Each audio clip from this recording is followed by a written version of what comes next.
Alright guys, it's time to buckle up because this video is going to be a big one. So grab your popcorn and just be ready for your mind to be completely twisted and confused and torn between what is right and what is wrong.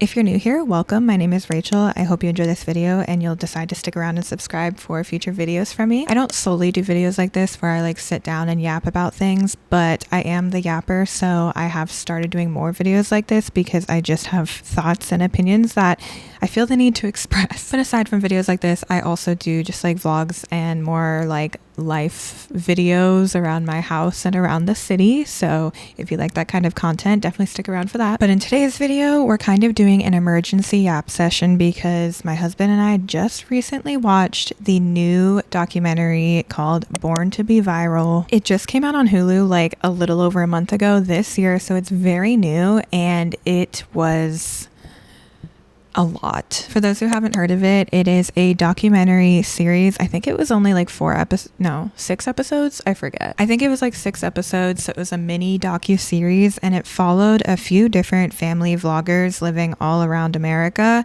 for 5 years. And the aspect of this whole documentary that I want to focus on is the family vlogging aspect, but they were kind of coming at it from an approach of kidfluencers, because typically with these family vloggers, the kids are the stars of the show.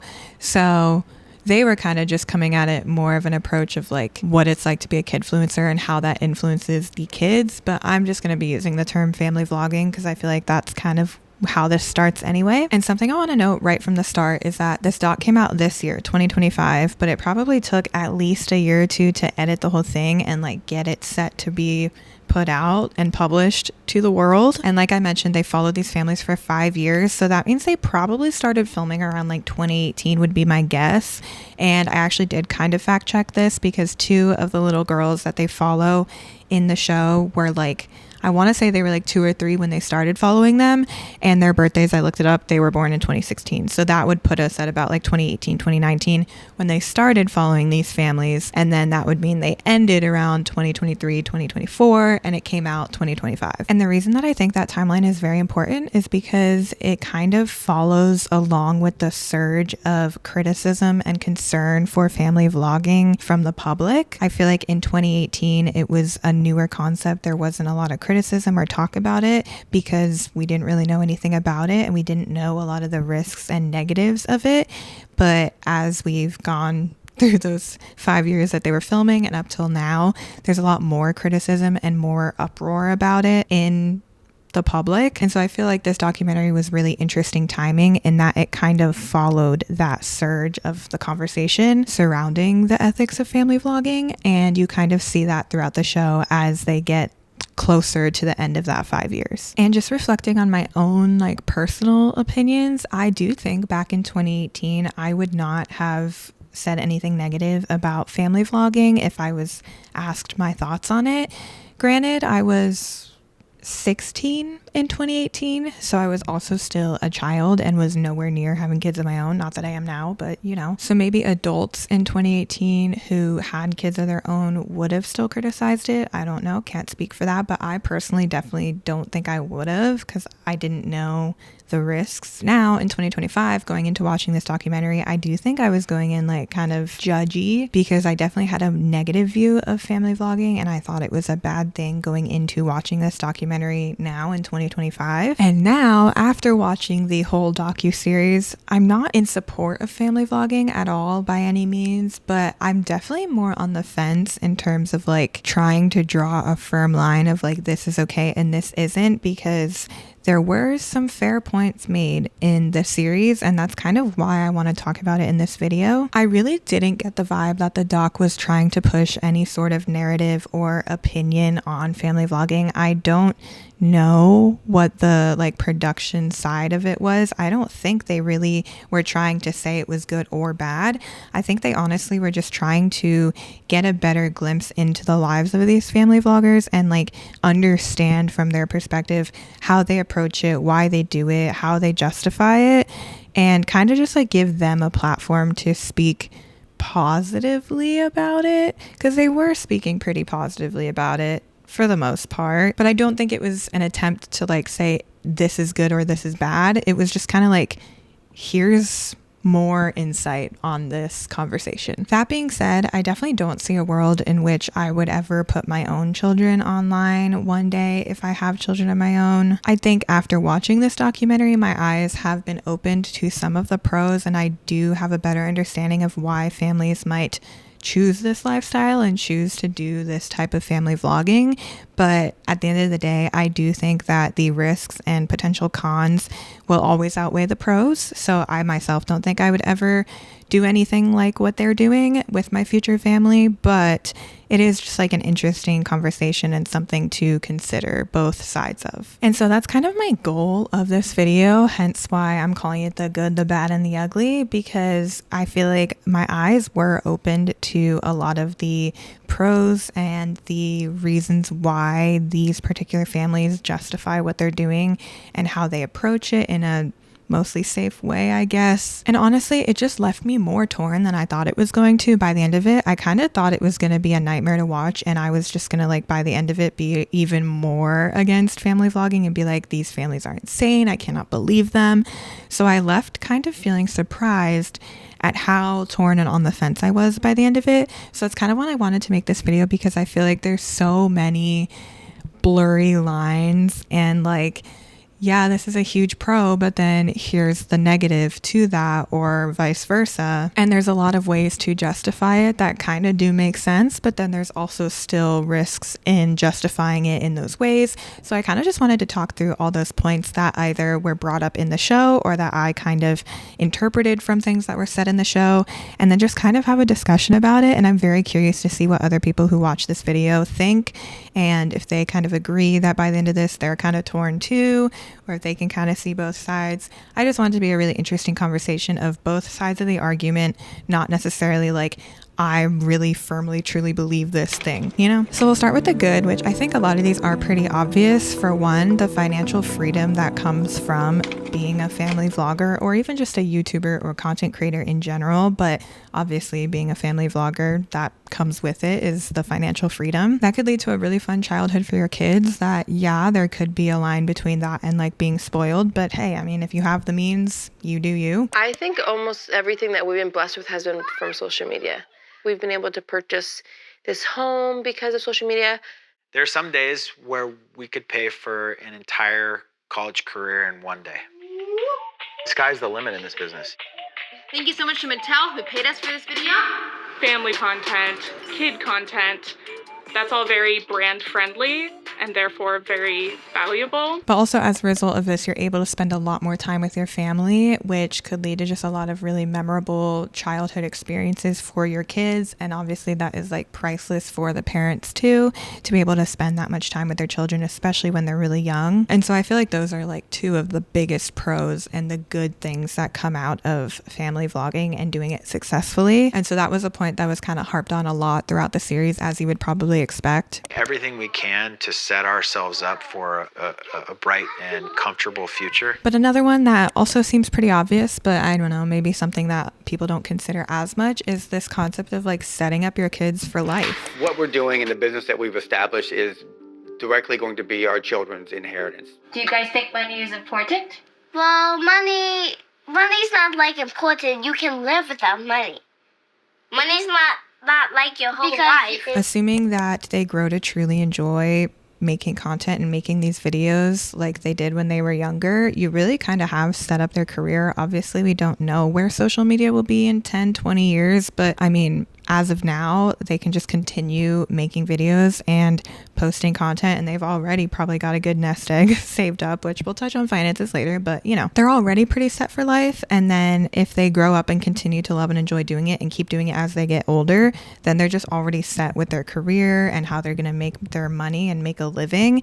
And you helped them get there, which I mean, as a parent is like the highest accomplishment probably, to be like, yeah, I helped my kid get set up for life and they're going to be really comfortable and live a really great life because of the hard work that I put in and because I pushed them when they were young. And this was actually a point that one of the moms in one of the families made. So one of these families that I'm going to be referring to is the McClure family. I forget what the actual name of their channel is. It might be some sort of like alliteration or pun or something, but their last name is McClure. And they have 2 twin daughters who I think were like 7 when they started filming the documentary. And then they have a younger son who was like literally like 1-year-old when they started filming. But the mom in the McClure family, she kind of justified it by comparing it to like child actors, which you hear a lot, and also child athletes. So she pointed out that Serena Williams, which I don't know a lot about this, but this was her example, that Serena Williams was pushed heavily by her father, I think, when she was very young to do tennis and to be an athlete. And now look at her, like she's super successful, loves what she does, I think. And so that was kind of her comparison of like, look, these parents do it when they see potential in their kids being famous athletes and it turns out really great for them. These parents do it when they see potential in their kids becoming great actors and actresses and it worked out great for them. So her argument was like, it's like that. I see potential in my daughters. They're super outgoing. They love to perform. They love to be on camera. And so I'm just like helping push them at this age where they can't really do it themselves or understand it themselves. I'm here to like be the push that they need. And then when they're older, like they're going to be so grateful. They're going to love it. Kind of like that type of justification, I guess. Our children definitely work. What are you doing, Mama? What I always do. I liken it to like a Tiger Woods or a Serena Williams or any other child whose parent pushed them super hard. Like when you drop a baby. Alexis, hold on. Can you speak up when you say that was just a joke? Say it again clearly. They saw it and said, we need to dig into that potential. We need to make sure you at some point will see your own potential, but for now, I'm going to make sure that you're working hard at it. And I will say by the time the documentary stopped filming, they were about 12 years old. And so they had a lot more awareness of like what they were actually doing and like how this all works. When they're 7, they don't really know what's going on. They're just like going along with it. But they were 12 by the time the documentary ended. And they really did honestly seem to be like having a blast doing it still. And I feel like at that point, that's probably when you'd start to see signs of like, oh, I don't know how I feel about this if they weren't super into it. Now that you're 11, almost 12, what would you guys tell other kids about your job? First, that it's fun. When we watch our videos, I don't feel embarrassed at all. They will watch content that we posted 5 years ago. They have not come back yet and said, Mama, look at this video. Why would you do that? That's a moment I don't think we will have, and I'm happy about that. I mean, maybe that mom was really onto something. Maybe it is going to be a good decision in the long run for her daughters. Only time will tell. And while I totally understand that justification, and to a certain extent, I agree with it, I also can't help but hear the other side of it, especially because, funny timing, but I actually just finished reading Jeanette McCurdy's memoir, I'm Glad My Mom Died, which I know I'm super late to the game on this one. It's been out for years now, but I finally read it, and it was funny timing that it aligned with this documentary because Jeanette McCurdy is kind of the complete opposite example of how that could actually be a horrible thing if you try to push your kid to do something from a really young age. Because for those who don't know, Jeanette McCurdy's mom is the reason she got into acting, and she really, really pushed her and basically forced her into doing it, even though she didn't enjoy it. And while she ended up being really successful throughout her like childhood, teenage years, it ended up really hurting her and affecting her very negatively, emotionally and mentally and even physically in a lot of ways, and damaged a lot of her just like self-worth and self-confidence and her relationships with people. And it was just a whole thing. She had to spend years in therapy, probably still is working on it because that's not something you recover from overnight. So it was just like the complete opposite example of how that could go really horribly wrong instead of well. And it's kind of like, are you willing to take the risk as a parent? Because while it could go really well, you could turn out with someone like Serena Williams who ends up really succeeding and enjoying the sport that her father pushed her to do when she was super young. You could also end up with someone like Jeanette McCurdy who ends up hating it and it ruins her life for 10 years. So it's kind of like up to the parent, like, do I want to take the risk? You know, obviously in an ideal world, it'd be great if from day one you could know if they're gonna love it forever or not, so that you know if you should push them into it or not. Obviously that's impossible, but I do think that you could definitely identify signs when they're young to hopefully influence your decision making on this whole thing, and like see if you really think they're gonna enjoy it and be good at it and want to pursue it. For example, in the documentary, there was another family. They were the Fish Fam on YouTube, and they have 2 young girls who actually happen to be twins too. And when those daughters and the McClure twins were asked, like, why do you do this? They were very like, oh, it's really fun.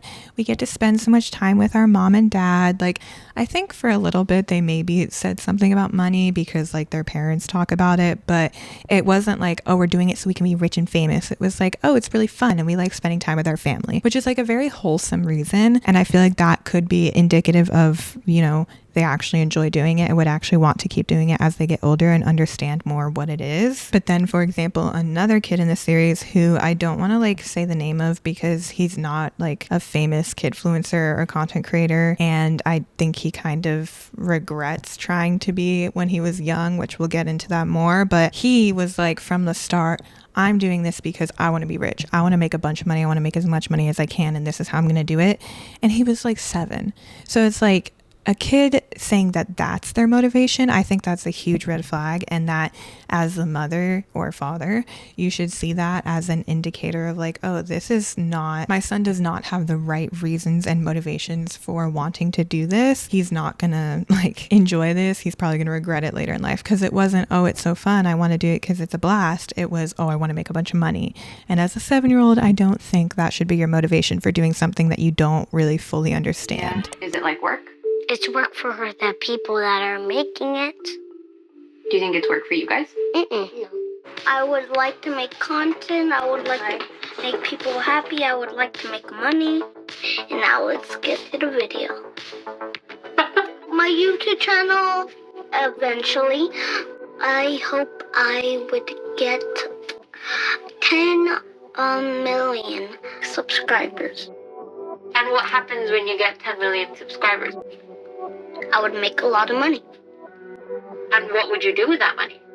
I would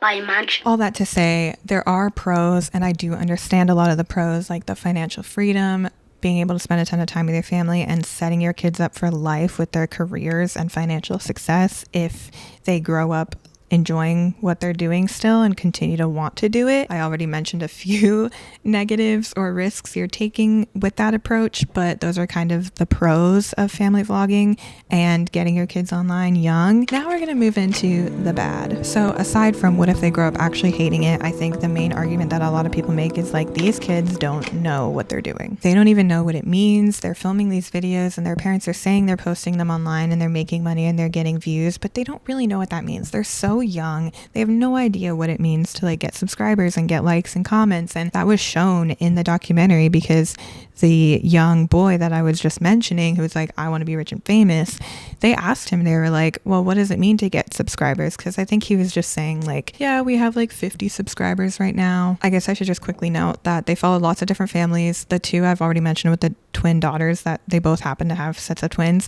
they're like really famous and popular and successful, but they were also following this family with a young boy who, him and his mom were like just starting out trying to do this like family vlogger kidfluencer thing. And so they were kind of showing from both perspectives of like super successful families and families just starting out. He was one of them. And anyway, he was talking about his subscribers and like, yeah, I'm going to make videos and people are going to subscribe to me. And the producer is like, what does it mean for someone to subscribe to you? And he kind of like sat there and thought about it for a second. He was like, I don't really know, actually. Like, he didn't even know what that meant. Another example of that with the Fish Fam, the 2 twin girls in that family, They were interviewing, talking about what they do, and I think they had said the word influencer, like the daughters said that when they were really like 3 years old, because, you know, they heard the word from their parents or whatever. And the producer was like, what does it mean to be an influencer? Like, what is that? And they had no idea. They were like, I don't actually know. I think one of them was like, oh, you know, like to be a bad influence. An influencer. Okay. It's a bad person. You're a bad influence! But it's just like that shows that they have no idea what they're doing. And that kind of goes into another argument people make of like kids can't give proper consent to be in these videos and have these videos posted online. I think a lot of the family vloggers who try to defend what they're doing will say, well, you know, I don't ever film if my kid says they don't feel like it. Like I ask my kids, do you want to film a video today? And if they say no, then we won't. And if they say yes, then we will. I think as a parent, you have to see the situation. Okay, do our kids look miserable? Okay, is this a good time to film? And it's kind of like, okay, that's good. That's like better. And you have more respect for me for that than others who just like force their kids to film when they need to. But it's also like, even the days that your kid's like, yeah, let's film, let's do it, I want to, they don't even really know like what they're doing. So 7.5 years you've been a kid influencer. What do you mean, like? Like you're an influencer, but you're a kid. Oh, yeah. Well, I've never been a grown-up before. One time, someone said, your videos are so bad, and I said, not bad as you, because they were being real mean. Do you guys know how many followers you have? 200 million or 500 million? We have way more. Well, 100 is not really a lot of money, right? Followers or money? I don't know. I think followers and money. So do you guys know what we're filming? I have no clue. Do you think this is different to the kind of thing you film with your parents? Yeah. It's just a little bit annoying when you guys follow us around and film us. It's just kind of weird that they're just watching us eating. These kids are so young, they just can't possibly understand the full scope of what you're asking of them and what they're agreeing to, which this isn't like a revolutionary argument in the side of like being against family vlogging. Like everyone kind of has made this argument, but I feel like there was an example in the documentary that really supported this concept of like your kids have no idea what they're agreeing to. And this was honestly probably one of the worst things that we saw in the documentary, in my opinion. It was like really dystopian and disturbing and weird.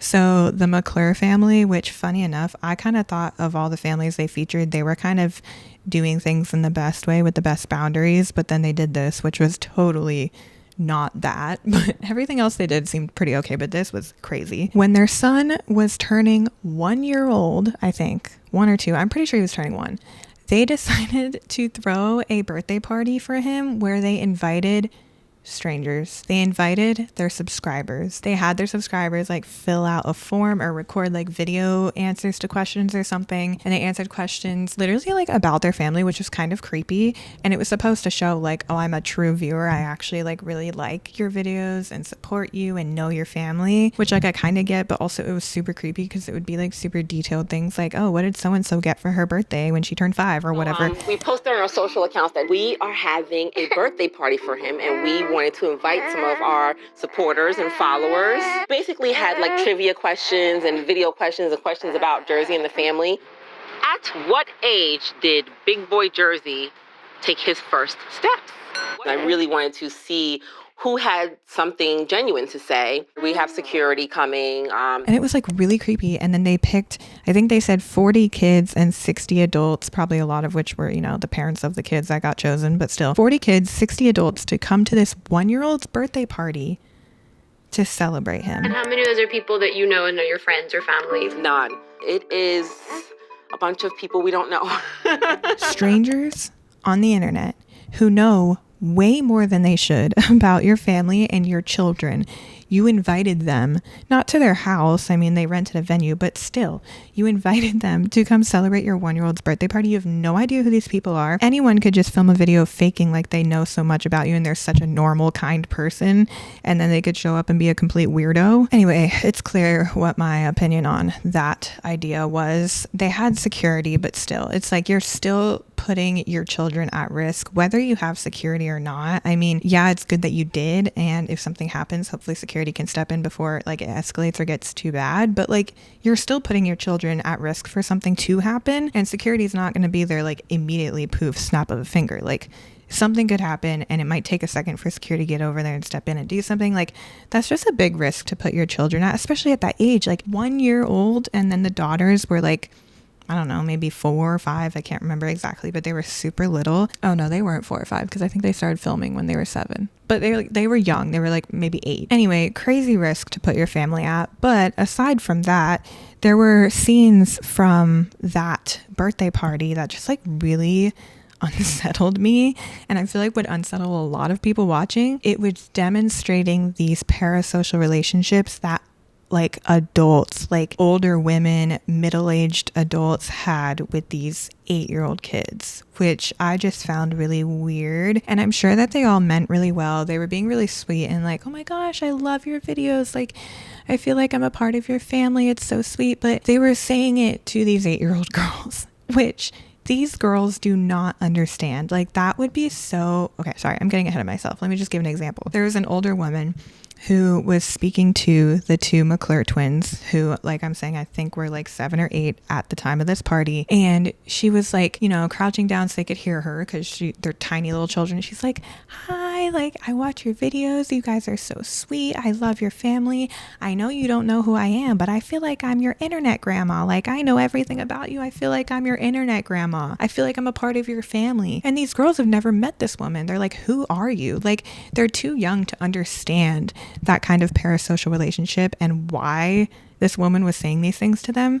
They were like, okay, like they were really confused. You could tell they were a little bit shy and like, oh, okay. I just feel like that would be such a confusing interaction to a 7-year-old. And it was honestly just really unsettling and disturbing because I'm like, these are grown adults, like 50, 60, 70-year-old men and women coming up to these little girls being like, you are so cute. I know you have no idea who I am, but I know everything about you and I feel like I'm part of your family. Like, that's creepy. That's weird. I found them when they were 3.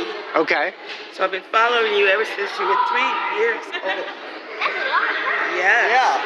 And they're kind of like my kids, and I really appreciate that you share them with us. Mm-hmm. I can be your cyber grandma, Tammy. That's who I am. You want her to be your internet grandma? I'm your internet grandma. I really love you. And I'm famous. Like, a lot of people know us. Well, a lot of people do know us. Just Beyonce, Ariana Grande, Lady Gaga. Those are people who are famous. Well, it's just popular. I wouldn't really call us famous. Anyway, all that to say, there is no way that these children saying, yeah, I want to film a video today, they don't understand the scope of what they're saying. They think they're saying, yeah, let's film a fun video. I get to spend time with my parents and it's fun. But what they're actually agreeing to is filming a video that's being posted online for thousands, millions of people to see. And for those people, those complete strangers, to have the opportunity to develop this weird parasocial relationship with them. They have no idea what that means. They don't understand that dynamic, and therefore they can't possibly give consent to being in these videos knowing the full scope of what that means. Anyway, that turned into a big rant that definitely made it seem like I have an opinion in this matter when I was trying to say we're viewing both sides equally. But it's just that one, as you can tell, I do have an opinion on that one, and that was weird. But anyway, like I said, not a revolutionary point in the argument against family vlogging, but it was very apparent in that scene in the documentary where I was like, wow, this is exactly what people are talking about when they say that these children can't possibly give consent because they just don't understand the scope of what they're agreeing to. And then the final point in the bad before we turn to the ugly is another not so revolutionary argument, but still one that I think was very relevant in the documentary, and that is everything centers around the child. People will criticize family vloggers saying, without your kids, no one would watch, which is true. very valid. Without the kids, no one would watch because they're the center of the content. And even more concerning, this whole thing is unregulated, which, you know, leads to the whole argument and concern about child exploitation. So it's like your children are the center of your content. Without them, no one would watch. And this industry, whatever, is completely unregulated. So you could fully exploit your kid and no one could do anything about it. Some people watching this are going to say it's because you exploit your kids. I think that they don't really fully understand the full scope of what we do. People that book roles in TV shows and movies and commercials and things like that, it's the exact same thing. It's just we have the production inside of our home. Some people would say that that is the exact problem. When you're in a traditional space, it's understood that it's work, whereas this is labor without any protection or regulation. Would you welcome regulation? Totally. I mean, if there was regulation and there was laws behind it and there was like, okay, you guys can film this amount of time, like we would work within it. We'd always make sure all the kids are happy. So I don't feel like we're exploiting our kids. I think it's kind of a vicious cycle. I mean, you're doing it right now. You're exploiting us and you're exploiting my kids right now for your gain. It's a valid point. How do you feel about what we're doing? I'm allowing you to do it. I'm allowing you to do it because there's a story to be told. There's a story to be told. And I think that's totally a true and valid concern and a good point. But the reason I want to bring it up is because they did touch on this in the documentary. And I think that the defense that the parents said was actually really interesting and made me think about this whole concept, I guess. The producers at one point, when they were interviewing the McClure parents, they said, like, people might watch this and say, without your kids, no one would watch. Like, what would you say to that? And they were also kind of tying in the whole concept of like the finances, like who's getting the money because you're making your kids work in these videos. Like, this is labor. They should be getting paid fairly, you know, the concept of child exploitation. Like, all of that was kind of related to this idea of like, without your kids, no one would watch. What do you say to that? And the dad specifically had an interesting argument. He was like, okay, but like I do most of the work, which right off the bat, you're like, oh boy, here we go. But hold on, stay with me. He did make a fair point. He said, yes, the kids are in the videos, but all they have to do is sit down and film a video for 30 minutes, an hour, however long it takes, and then they're done. Meanwhile, the dad or mom, the dad was the one speaking. I'm sure they both work on it, but the parents are the ones who came up with the video idea, planned it all out, set up all the filming equipment, and then they filmed the video with the kids, and then edit the video, make the thumbnail, upload the video to YouTube, and do all the social media side of it as well. And I do think that's a fair point, especially when you try to tie in this whole like who gets the money and like are you setting some aside for your kids, which you should be. But when you try to like bring that argument up, I do think that's a fair point that like, yeah, the parents are doing the like it is kind of, it's the parents' job with the kids having a part of it, which is why the kids should still be making money off of it. But like, I understood where he was coming from of like, me and my wife are actually the ones doing the most work. The kids really aren't doing that much, especially if you compare, which these get compared a lot because of the similar nature of it, child actors, especially when you compare it to them, they spend like hours on sets every single day filming for these shows or movies that they're in. They really are working much longer hours and just like working more than your kid on your family vlogging YouTube channel. So like that was kind of a fair point and a fair comparison. Some people might say we're making our kids work. You should not do that. That is child abuse, blah, blah, blah, blah, blah. Let's be very clear. We're doing most of the work. I'm doing most of the work. My kids show up and song and dance for 25 minutes or we do a fun challenge, but who's doing the work? We're editing the videos. I'm looking at the algorithms. I'm making the thumbnails. I'm doing all the digital marketing, everything. But people will say, well, if you didn't have the kid, no one would watch your videos. Absolutely. But I will say, if we weren't doing this, we'd be doing something else that I'd be equally successful in because of the drive that we have to be good at this. Our kids are happy. Leave us alone. We'll leave you alone. And actually a point I thought of when I was watching this that was kind of in support of what the dad was saying is, yeah, without the kids, no one would watch, but without the parents, no one could watch, right? Because these kids are like 7 years old. They're not going to go film and edit and upload these videos all by themselves and come up with the video concept for the next week's video. Like, they can't. They're too young. They don't understand. They don't know how to do that. So it's kind of like, yeah, without the kids, no one would watch, but without the parents, nobody even could watch. This video or this content couldn't even be out there for people to watch. So it's kind of an interesting argument in support of what the dad was saying. And obviously everything ties back to itself. Like everything is kind of intertwined. It's like, okay, sure, you do most of the work, but like how can the kids even agree to it? Like, sure, they don't have to do that much work, but when they do, it's like, how do you know that they're actually giving consent? Because like we said, they don't know what they're consenting to. And so it all kind of ties back together and all like folds in on itself. So it's a really gray area. I feel like it's a very messy thing to try to draw like firm lines in. But that was the dad's argument, which I had never heard anyone really make that argument before. And I did think it was an interesting and a kind of fair point. And going even a little bit deeper, he kind of used that to justify finances as well, because they did ask, they said like, how much are you setting aside, if any, for your kids, since they are working by being in these films and these videos you're making? And they were like, oh, we're absolutely setting money aside. And they actually said, they shared numbers, which I thought was interesting. I didn't think they were going to, but the dad said that they had a goal to have $500,000 set aside for each kid by the time they turn 18, and they have 3 kids. So that would be 1.5 million set aside for their kids for when they turn 18. Are you setting aside money for your children, and how much? We are setting aside money for our kids. I have a certain amount that I think they should have by the time that they're 18 years old, so they can buy a house, not so they can waste it and buy a Lamborghini or purses, but that's around $500,000. That should be enough. I'm not a fan of giving a child millions of dollars. Dad, look how much money I have. Kid influencers earn a lot of money for their families, but there's no set rules on how those earnings are protected. And so that, I mean, right away was like, oh, wow, that's good that they're actually planning on setting that much aside, because you hear these horror stories of these parents, whether in Hollywood with child actors or doing family vlogging, like setting like basically nothing aside for their kids, even though their kids were such a big part of it. So it is like kind of a breath of fresh air that he was like, oh yeah, we're going to. But the way he phrased it was kind of like, you know, 500K.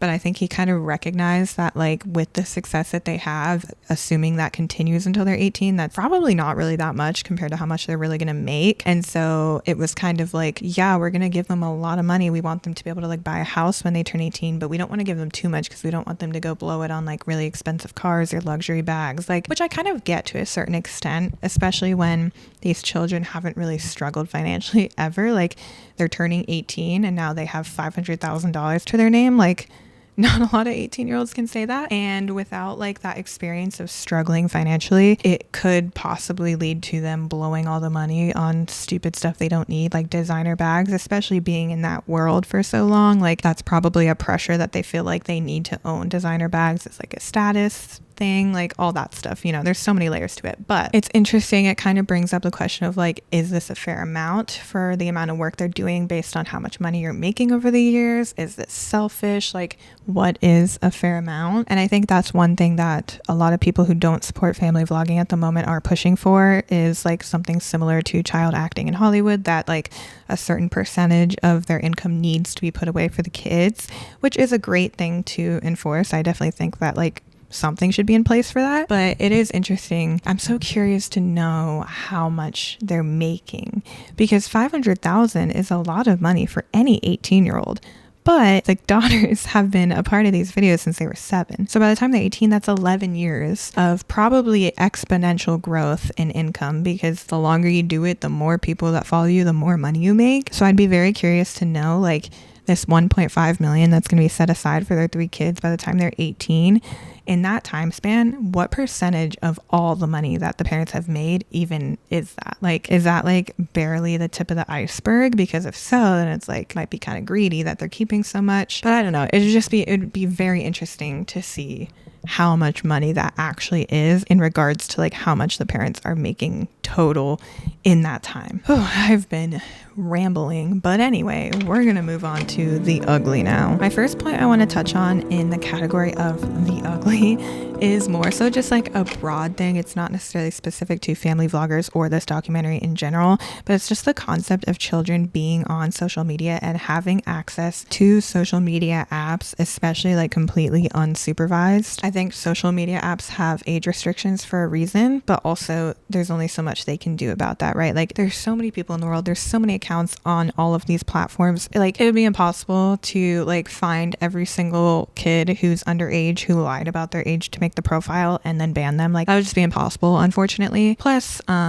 you know, the apps definitely have an ulterior motive of keeping people on the apps as long as possible, because then they're watching more ads and the apps are making more money. So even if they could, you know, keep all the underage kids off, would they? So it really comes down to the parents, because the parents are the ones who actually have control over their kids being on these apps and what they're seeing and how old they are when they're given access to it. And I think there are just too many parents who don't understand the horrible things that their kids could be exposed to if they're going on these social media apps at too young of an age. There are so many like 7-year-olds, 8-year-olds on TikTok. Like, that is such a dangerous place for a kid that young. You cannot let your kids have unregulated, unsupervised access to any social media platform when they're that young. Again, this is kind of just a more broad argument, but they did touch on it a little bit in the documentary, and luckily the McClure parents did say like their kids are not allowed to have any of the social media apps on their phone. They're not allowed to go on them, even though there's videos of them being posted on these platforms, but they're not allowed to go on them. They're not allowed to have access to them, especially unsupervised. They're not allowed to go read the comments on the content that is being put out there by them, which, I mean, I do agree with that. I mean, I'm glad to hear that that is how they do things, especially because their kids like have big platforms. And so I feel like it would be easy to just be like, oh, they're posting anyway, let them go on it. But the fact that they're keeping that boundary and keeping their kids protected from the stuff that could be out there on social media is really admirable, and I'm glad that they're doing that. I think a lot of parents of kidfluencers, or just normal parents of not kid influencers, I think a lot of them do not handle it the same way, and they should. But just a little side note, I thought this was really just like ironic, because this was like towards the 5-year mark where they had been following them for a while now. So the girls were like 11 or 12, and they had like more autonomy over their content and what they were posting, but there was still a lot of monitoring and regulating by the parents. And at one point they were trying to go live on TikTok, the 2 girls, and the parents made a point. They were like, we are either in the TikTok live regulating the comments and watching them, or we are like in the room just behind the camera while it's happening, because their whole point was like, you wouldn't let your daughters enter a room of complete strangers without supervision, or at all, but especially without supervision. So like, that's basically what you're doing. It's just digitally. So they're like, we're gonna supervise no matter what. But I just thought that was a little bit ironic that they said that when they literally threw a birthday party for their 1-year-old with 100 strangers in the room, like actually in person. So it was just a little bit ironic, but not super relevant. Just a point I wanted to make, that I was like, oh, interesting. And perhaps the ugliest of them all is the people on these social media platforms, the predators and disgusting people that are inevitably viewing your content. And again, the doc did a good job at actually touching on this. They did ask the families about this. I can't remember if they asked the Fish fam about it, or maybe not directly, but they definitely asked the McClure family. And the mom, she had the most disgusting response. Like, honestly, it was ridiculous. She was basically saying like, there are predators out there. What can you do? Like, that was basically her argument. It was like, yeah, I mean, they're out there and like they might see my girl's content, but like, what can you do? I mean, there's bees outside, but it's not like you're like not gonna go outside because you don't want to get stung. Like, they're everywhere. What are you gonna do about it? That is not the same thing. What? Like, girl, honey, you just compared child predators watching inappropriate content of your daughters online to bees flying around outside your house, possibly stinging you when you go outside. So like I said earlier, I do think the McClure family overall is approaching family vlogging and all this stuff in a much safer and more responsible way than a lot of stories I've heard. But this was another one of those moments where I was like, girl, we need to take a step back. What did you just say? People say things like, what if you're putting your kids online? What if there's, child predators watching, and you can't control that? So for me, that's like saying, oh, there's, bees in the world. You should never go outside. They might sting you. Well, they're not right here. My kids aren't affected by them right now. We're perfectly fine with protecting them in the way that we do. First of all, sure. Like, they're out there. Anyone could be exposed to them. You never know. Great. But you are putting your daughters at a much higher risk and much higher likelihood of this exposure to these people, because you're putting their videos online, and they are super young girls, which disgustingly is an attractive thing to people like this. They want to watch videos like this. And so that's already putting your kids at more risk, because they're just young girls that you're posting videos of on a public platform. But aside from just like random people like watching your videos and you never know they exist, you're also putting your daughters at a a higher risk of actually being exposed to these types of people in their actual lives, or being taken advantage of these people, because they now know them. Like, these people are watching these videos and they now know so much about your kids. They know everything about your daughters. They know what their hobbies are, what their personalities are like. They probably know the area that you live in, at least, because how could you possibly hide where you live from your followers? Like, they at least know the city you're in. So just the fact that so much of your daughter's lives is public information, and there are strangers on the internet that know so much about them, that just puts them at a much higher risk that these creepy people online could find them in real life and do something. God forbid, I hope that doesn't happen, but that is like a real risk of what you're doing by putting your kids online. And so to compare it to bees outside your house, like, yeah, they're everywhere. Anyone could get stung. No, your daughters are definitely at a higher risk of that because of your actions. And I think that's super naive and irresponsible to not acknowledge that. And I just hope that that doesn't turn into anything, but it's always a possibility. And again, even if nothing does happen, which I pray to God nothing happens, but even so, you're still willingly putting content of your daughters out there, knowing that there are disgusting people out there watching this video and doing disgusting things with this footage, and you're fully aware of that, and you're like, well, it's not affecting us. Like, even if that never directly impacts them, even if somehow they never have any sort of interaction with these people, even just online, even if somehow they never do, at some point they're gonna learn about this and realize they were being exposed to these types of people without their consent. And it's maybe that doesn't ever directly impact them, but just think about how violated you'd feel learning that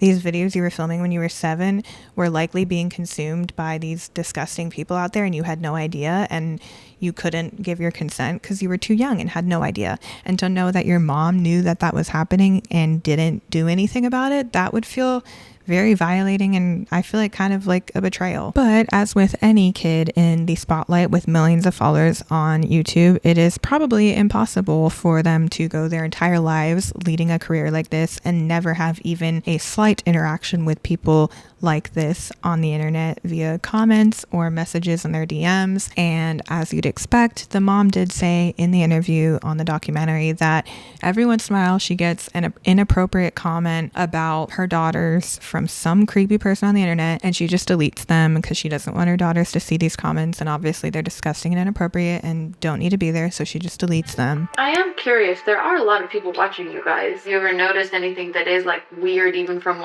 fans? For the most part, no.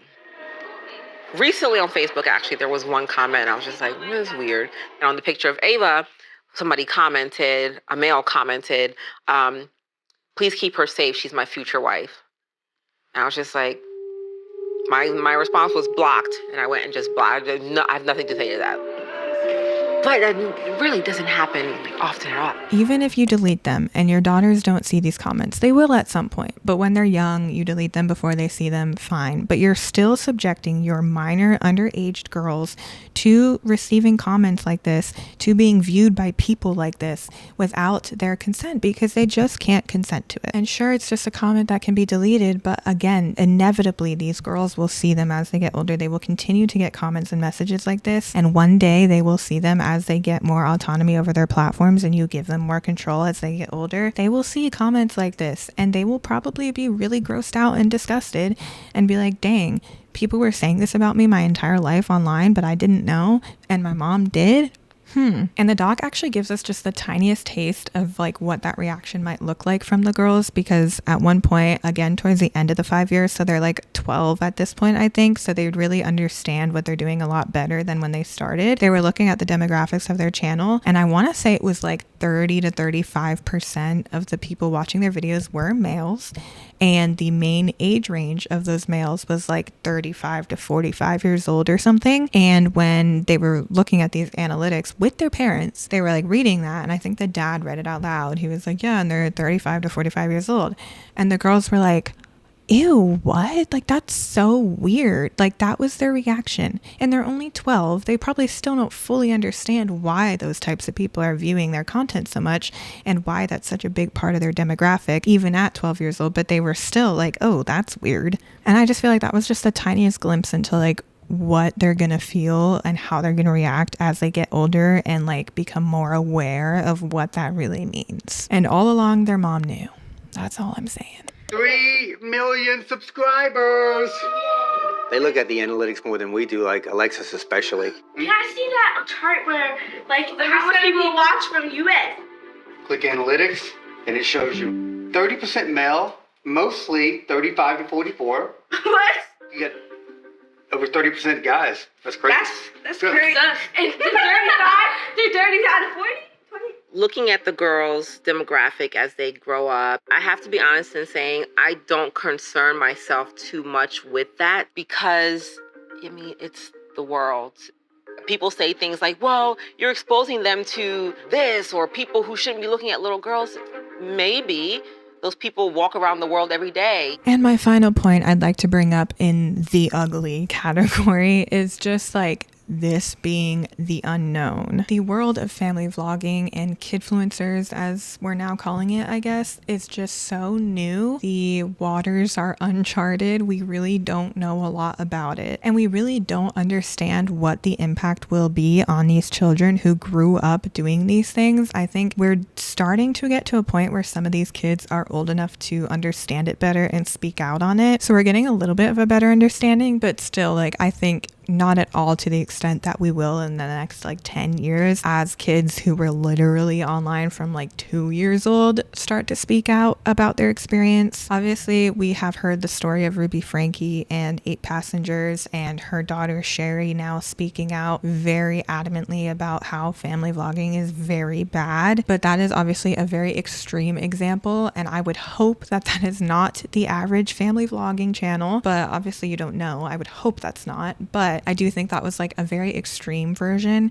and definitely it's great that so much awareness has been brought to that situation and that it has brought a lot of change already to how we view and regulate family vlogging, and I'm sure it will continue to bring change to that whole concept. But I do think that's like a very extreme example of how it could go wrong, so I am curious to hear from kids who grow up in a relatively normal household setting and how that influenced them, how it impacted them mentally, because having so many eyes on you at such a young age and so many opinions, like that would be a lot for any kid to handle. And so I'd be very interested to hear how it impacts them mentally as they grow up in this lifestyle. But it's also like really concerning as the parent. Like, aren't you worried about how this is going to impact your kids as they grow up, because nobody really knows how it will? And what's interesting is in the doc, the families were asked about this, but they didn't seem super concerned. The McClure parents were kind of like, yeah, but like I think our daughters will be fine, like it's chill. And it was like very like, no, they're good. But then the Fish fam,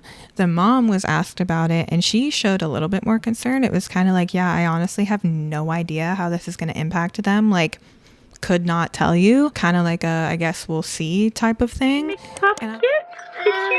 How does social media impact childhood? See, I'm actually trying to wonder that too. Our kids are still so little that I don't even know what impact it even has yet. Like, they grew up doing it, like being on camera all the time. It's just like natural for them, you know? What happens in like a few years? Yeah, totally.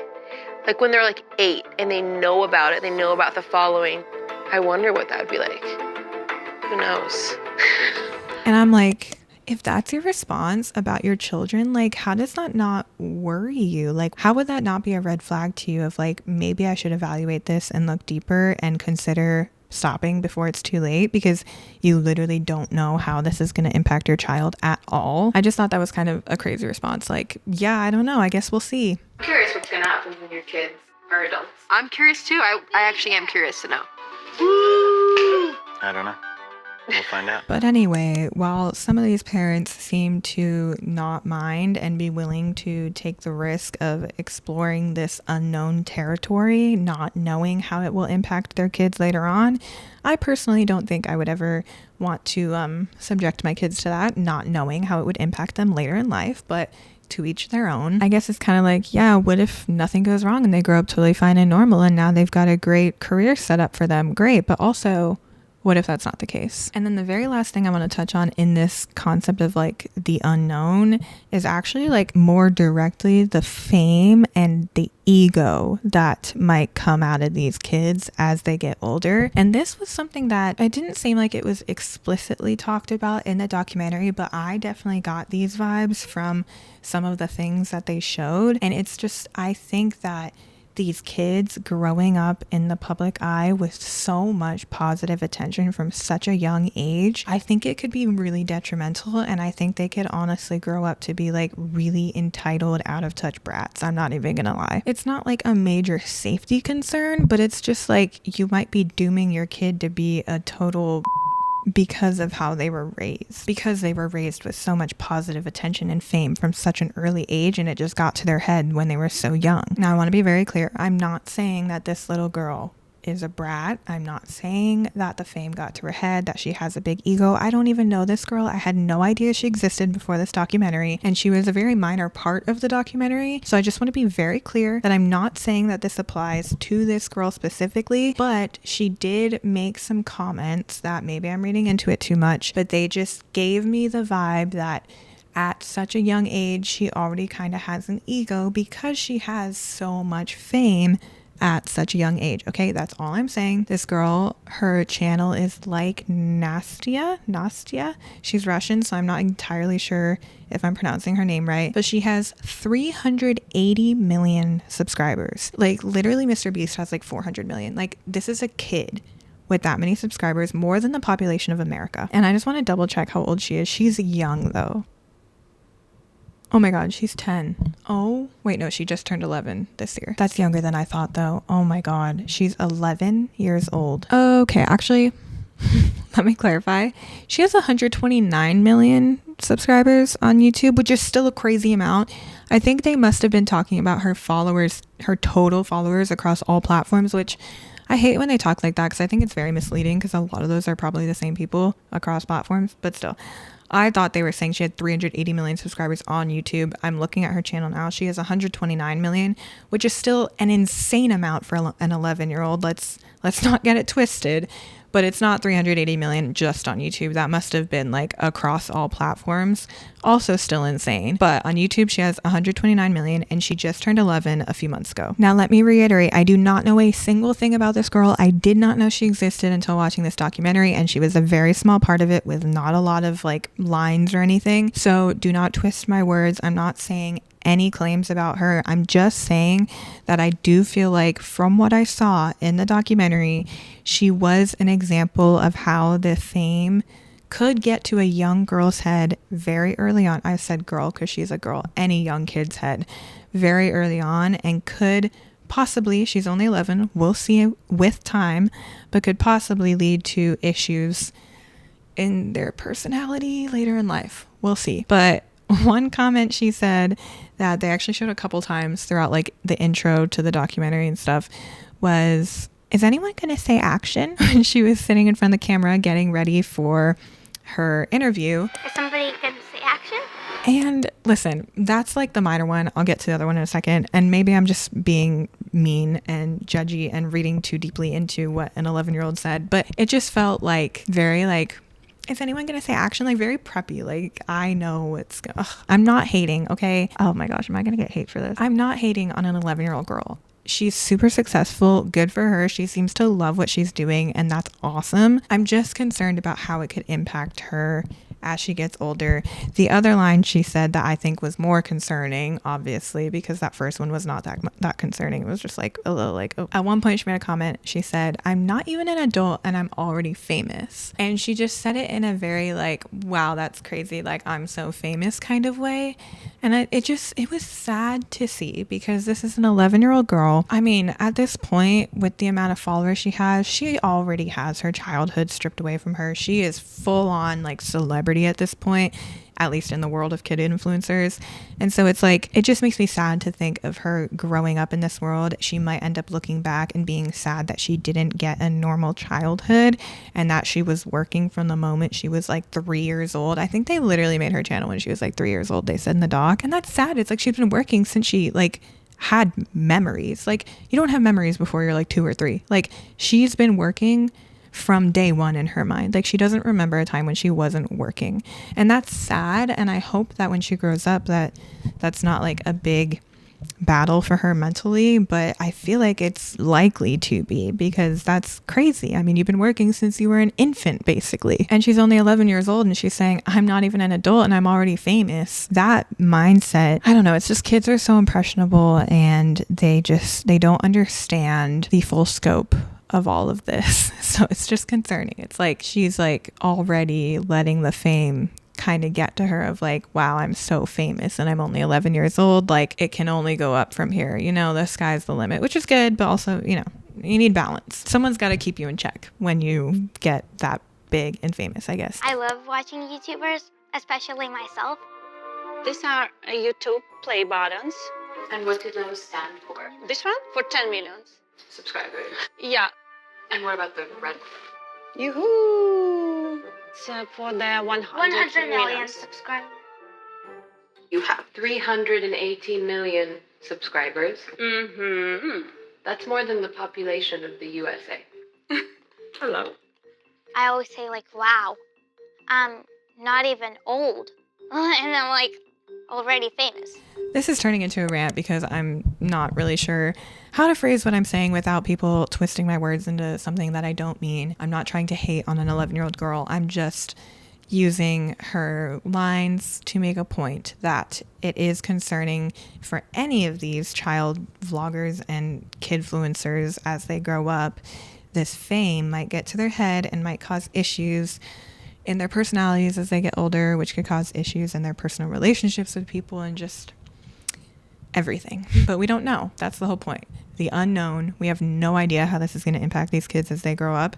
And that to me is really scary, and why I don't think I would ever put my children online, because it's like, how do you know what's going to happen to them? You have no idea. Doesn't that scare you a little bit? But, you know, to each their own. I guess some parents are willing to take the risk, hoping that the reward is worth that risk. I guess only time can tell. Anyway, I have been yapping for a really long time. I hope that this video has at least been like insightful and it has been entertaining and not just me like talking your ear off for way too long and just saying the same things over and over again. I hope I made good points. I just want to kind of go into my conclusion and final thoughts on this whole concept. But quickly, I also want to say that the families that they featured in this documentary specifically, they were actually pretty good families. I do think, like, out of all the horror stories I've seen online about family vlogging channels and stuff, these families did seem to be like doing it in a much better and more responsible way overall. At some point in the documentary, both families like attempted to make a video that was like following some viral trend that was happening, because they were seeing their views go down, and so their team and people around them had recommended like, why don't you start paying more attention to the trends? And both of those trends ended up like just not working or going really wrong and like not staying true to their family. Like, both families were able to recognize that and be like, okay, we're not going to do that again, which I thought was really admirable, especially because one of them was the McClure family. They participated in that trend a while ago that was like fighting in front of our kids to see how they react, and the girls ended up like really being upset by it, and it was like kind of traumatizing to them, and they talked to the girls about it and had a mature conversation with them, even though they were only like 8 years old, and they ended up not posting the video. And I think they made a video about this too, saying like, we were gonna do this trend, we did it, the girls really didn't like it, we decided not to post it because they were upset by it. And then they never did that again. They stayed true to just doing their home videos and their vlogs and just like showing their actual real family, which I thought was really admirable, because realistically that video probably would have done really well because it was a trend going around at the time, and the girls' reaction was like, you know, something people would have wanted to see. But I thought that was really admirable that they ended up not posting it and stopped pursuing trends after that. Like, they tried it once, they were like, no, what are we doing? We're straying from our values, we're not going to do it again. And the other family, it was less deep, but they kind of had a similar experience to that as well. I do think that was admirable, and I think that of all the family vloggers I've seen, these were pretty good representations of how you could do it in a way that's better than a lot of other people are doing it. However, the small family that had like 50 subscribers, it was just the mom and the son, they were not doing it in a good way. The mom specifically, the kid doesn't know what's going on. But like I said, the kid's motivation was money. The mom's motivation was money too. And so I feel like that was already a red flag, that the only motivation for doing this is to get money. But then also, as the kid got older, he kind of was losing interest and stopped caring to make videos as much. And his mom was kind of showing frustration in this, like, oh, you know, I need to get him back on track. He's not really interested anymore. I'm trying to get him interested again. The boy at one point, like by the end of the 5 years when he was older, I would guess probably in like middle school, he was talking about how he doesn't really want to be a content creator anymore, and he changed his mind, and he regrets a lot of the videos he did with his mom when he was young because they're cringy, and he's asked his mom to take them down, but she won't. And kids at school have found these videos, and it's kind of embarrassing for him. And that was just really sad and broke my heart, because it shows like how you can do it so wrong. When I was younger, I was seeing a lot of content creators that were doing cool things on YouTube, and I think that was every little kid's dream. But as you get older, it looks kind of weird when you look back at it. Yeah. So what has changed in your life? I'm more into sports. Do you still want to be a social media star? No. As of right now, unfortunately, does not want to do social media. He worries too much about what others think about him. Have any of your friends or classmates seen your videos? Yes, and they thought it was a little weird, and I thought it was weird too. Do you wish that you could delete those videos from the internet? Yeah, sometimes, yeah. Why? To be honest, it's just like a little cringe, I guess. Would you ever delete channel or your family channel? I don't think so, because I think that I'm going to start doing content with. Do you like making social media videos? I don't know what that means. I feel like once he starts seeing us, he's going to want to get involved. He's really good at it. He can get back into it. Would you like to be famous? No. Because I feel like you would have to have more of a private life. The fact that the mom wouldn't take the videos down when he literally asked her to was honestly like deplorable. Like, how are you not going to take them down when your kid is embarrassed at school for them and asking you to take them down? The biggest red flag of them all was kind of like at the end of the documentary, she had said like, yeah, I'm not going to take them down because I think I actually want to start trying to do this with his younger brother. So he had a younger brother who I think was like 5 by the time the documentary was ending filming. And so obviously way too young to give consent and understand that he might regret it later in life. And so she was like, yeah, I'm not going to take it down because I think I actually want to start doing it with his younger brother. And I'm hopeful that, you know, once we start doing it together, then he, the older boy, will see and kind of like get jealous and want to join back in. And I was like, woman, do you hear yourself? That is called manipulation, first of all. That is extremely toxic. And like, what the hell is wrong with you? Like, that is just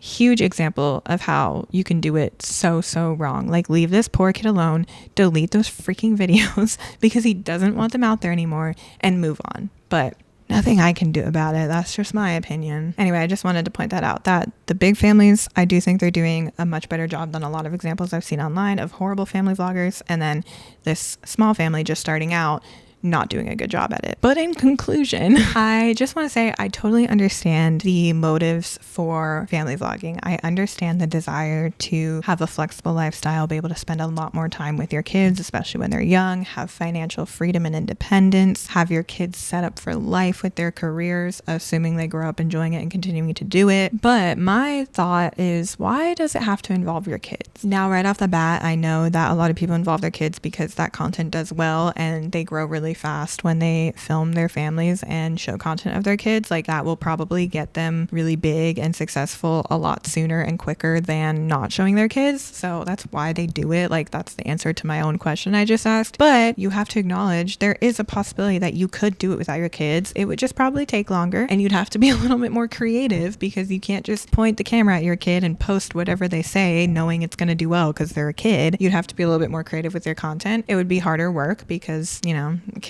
kids just grow your channel a lot faster than adults do, whatever, but it can be done. people do it. There are plenty of adults out there with successful YouTube channels that have never shown their kids before. And so my argument is that you don't involve your kids, you do it yourself. And then I think later down the line, when your kids are old enough to be on social media and old enough to make the decision that they actually want to, then they could start, and you would have years and years of a loyal audience built up that would probably go support your kid as soon as they start their own channel and be ecstatic to support them and finally get to see a glimpse into their life after watching you for so long, and boom, your kid's set for life. It's kind of like Nepo babies. It's like you don't have to start acting when you're 2 years old to be able to start when you're 14 if your dad is Tom Cruise. You know what I mean? So it's like, let them live a normal childhood. You do your YouTube thing and set it up for them so that if they want to, when they're old enough, they can, and they will likely be successful right off the bat because you did the hard work, but that wasn't at the expense of their childhood and their innocence. Anyway, I do think it is very difficult to draw a firm hard line between like what is okay and what isn't when it comes to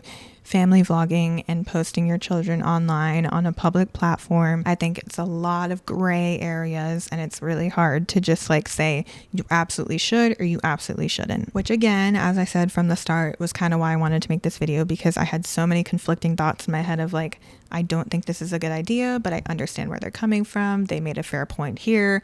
And so I just kind of wanted to have that discussion. At the end of the day, in my opinion, I think the cons and the potential risks of family vlogging and posting your children online at an early age on a public platform will always outweigh the pros that could possibly come out of it. I think it will always outweigh the potential successes they might have. Do you worry about your kids seeing negative comments? Oh, if they saw that, I would feel so sad, but I would never let them see that. Have you ever read your comments? I've read my comments before. I really want to respond back to the hate ones and roast them, but mom and dad didn't let me. My girls are not allowed to have the apps on their iPads and phones. I'm like, I don't want you guys in the comments. Can you do gymnastics? Okay. Social media these days can be very damaging, especially little girls who, are they pretty enough? Are they thin enough? I think that we do a very good job of guarding our kids from that. But that's just my personal opinion. That is what I believe. And so I don't think I personally would ever choose to post my children online if I ever have my own children in the future. But that's just me. I am super curious to hear what anyone watching this video thinks though. Please comment below on any of the points I made in this video or some that you thought of on your own while watching that I didn't even touch on, and let me know what you think. Let me know if you're also kind of torn like me. Like I said, I'm pretty set on like I would never do this with my family, and I think the cons will always outweigh the pros, but I do see a lot of their side of it, and like I do understand a lot of the points they're making, and I think they're making good points in a lot of it, and I think there are more responsible ways to go about it. So it's kind of just, I don't know, it's so crazy. I'm very torn. I'm like, I wouldn't do it, but I kind of see where you're coming from type of thing, I guess, is my final stance. But I'm very curious to hear what you guys think, so please comment below. Are you torn like me? Are you in full support of it? Are you fully against it? Why? Just let me know. If you have any other points to make that I didn't bring up, definitely comment those. I'd love to read about it. If you have any other crazy horror stories or examples of family vloggers that would really solidify my opinion on probably not family vlogging, let me know that too. And definitely subscribe if you liked this video so that you can see more content from me in the future. I kind of do a mix of yappy videos like this and also more chill like vlogs about my everyday life around the house. So you definitely get a fun mix of everything. And until my next video, be sure to watch my other rants in the meantime.